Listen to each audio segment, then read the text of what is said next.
70 ವರ್ಷಕ್ಕಿಂತ ಕಡಿಮೆ ವಯಸ್ಸಿನ ರಾಜ್ಯ ಸರ್ಕಾರಿ ಪಿಂಚಣಿದಾರರು, ಕುಟುಂಬ ಪಿಂಚಣಿದಾರರು ಹಾಗೂ ಅವರ ಅವಲಂಬಿತ ದಿವ್ಯಾಂಗ ಮಕ್ಕಳಿಗಾಗಿ ಸಂಧ್ಯಾ ಕಿರಣ ವಂತಿಕೆ ಆಧಾರಿತ ನಗದು ರಹಿತ ಆರೋಗ್ಯ ಯೋಜನೆ ಜಾರಿಗೊಳಿಸಲು ರಾಜ್ಯ ಸಚಿವ ಸಂಪುಟ ಅನುಮೋದನೆ ನೀಡಿದೆ.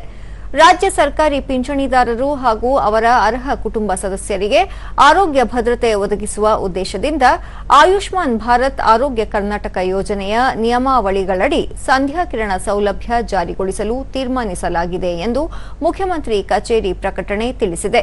ಯೋಜನೆಯಡಿ 70 ವರ್ಷಕ್ಕಿಂತ ಕಡಿಮೆ ವಯಸ್ಸಿನ ಸುಮಾರು 3.11 ಲಕ್ಷ ರಾಜ್ಯ ಸರ್ಕಾರಿ ಪಿಂಚಣಿದಾರರು ಹಾಗೂ ಅರ್ಹ ಅವಲಂಬಿತರನ್ನು ಒಳಗೊಂಡು ಒಟ್ಟು ಸುಮಾರು 4.93 ಲಕ್ಷ ಫಲಾನುಭವಿಗಳು ಯೋಜನೆಯ ಸೌಲಭ್ಯ ಪಡೆಯಲಿದ್ದಾರೆ.